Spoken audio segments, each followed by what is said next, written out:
Famous story channel में आपका स्वागत है। आइए आज हम आपको सुनाते हैं जयशंकर प्रसाद की कहानी करुणा की विजय। संध्या की दीनता गोधूलि के साथ दरिद्र मोहन की रिक्त थाली में धूल भर रही है। नगरोपकंठ में एक कुएं के समीप बैठा हुआ अपनी छोटी बहन को वो समझा रहा है। फटे हुए कुर्ते की कोर से उसके अश्रु पोंछने में वो सफल नहीं हो रहा था, क्योंकि कपड़े के सूत से अश्रु विशेष थे। थोड़ा सा चना जो उसके पात्र में बेचने का बचा था, उसी को रामकली मांगती थी। 3 वर्ष की रामकली को 13 वर्ष का मोहन संभालने में असमर्थ था। 2.5 पैसे का वो बेच चुका है। अभी 2-3 पैसे का चना जो जल और मिर्चे में उबाला हुआ था और बचा है। मोहन चाहता था कि 4 पैसे उसके रोकड़ में और बचे रहें।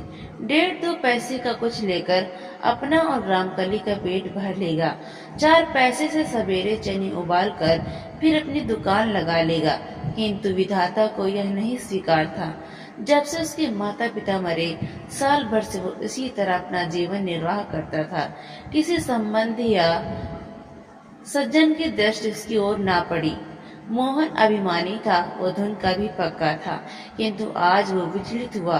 रामकली की कौन कहे, वो भी भूख की ज्वाला सहन न कर सका। अपने अदृष्ट के समान सामने हार मानकर रामकली को उसने खिलाया। बचा हुआ जो था उसने मोहन के पेट की गर्मी और बढ़ा दी। 2.5 पैसे का और भी कुछ लाकर अपनी भूख मिटाई। दोनों कुएं की जगत पर सो गए। दरिद्रता और करुणा से झगड़ा चल पड़ा। दरिद्रता बोली, देखो जी मेरा कैसा प्रभाव है। करुणा ने कहा, मेरा सर्वत्र राज्य है, तुम्हारा विद्रोह सफल न होगा। दरिद्रता ने कहा, गिरती भी बालू की दीवार कहकर नहीं गिरती। तुम्हारा काल्पनिक क्षेत्र निहार की वर्षा से कब तक सिंचा रहेगा। अभिमान अभी तक चुप बैठा रहा, किंतु उससे नहीं रहा गया। कहा, मैं भी किसी दल में घुसकर देखूंगा कि कौन जीतता है। दोनों ने पूछा कि तुम किसका साथ दोगे। अभिमान ने कहा, जिधर की जीत देखूंगा। करुणा ने विश्रांत बालकों को सुख देने का विचार किया। मलय हिल्लोल की थपकी देकर सुला देना चाहा।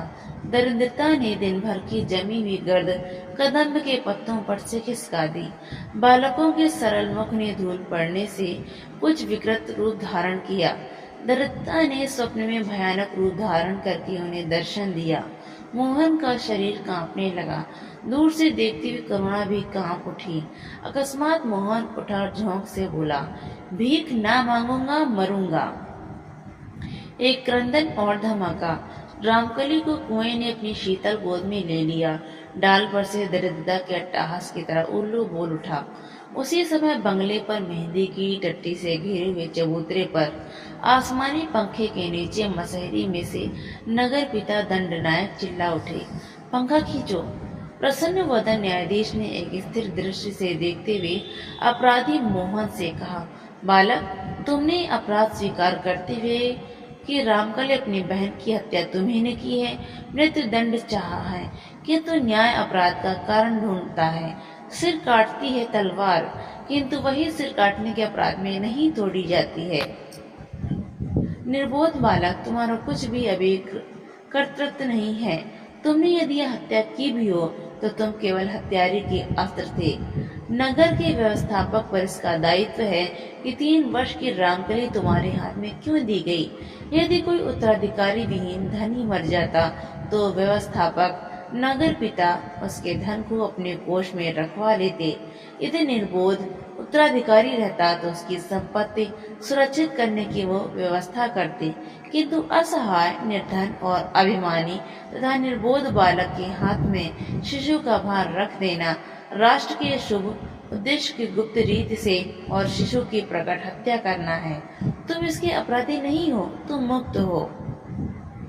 करुणा रोते हुए हंस पड़ी। अपनी विजय की वर्षा मोहन के अभिमान के अश्रु बनकर रोने लगी। तो दोस्तों, आपको ये कहानी कैसी लगी? लाइक करें, ज़्यादा से ज़्यादा शेयर करें और कमेंट करके हमें ज़रूर बताएं कि किस तरह की कहानी आप सुनना पसंद करते हैं। तो अगर हमारे चैनल पर नए हैं तो चैनल को सब्सक्राइब ज़रूर करें। मिलते हैं अगली नई